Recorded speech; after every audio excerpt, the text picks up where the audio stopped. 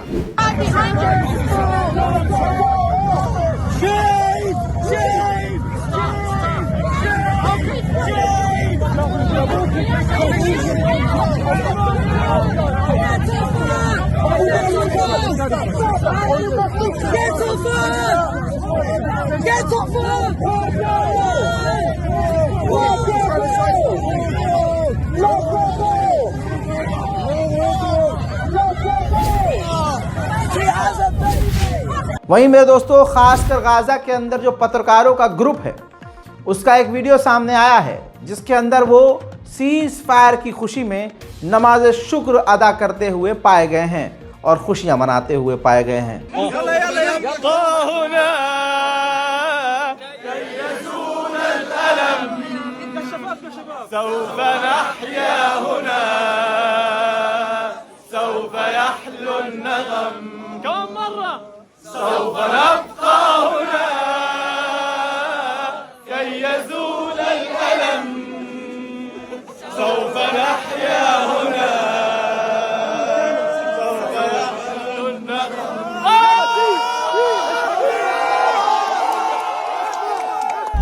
इसी के साथ मेरे दोस्तों, आज की इस रिपोर्ट में इतना ही। रिपोर्ट को शेयर कीजिएगा, चैनल को सब्सक्राइब कीजिए। मैं हूं रजा और आप देख रहे थे रजा ग्राफी अनस्क्रिप्टेड। जय हिंद।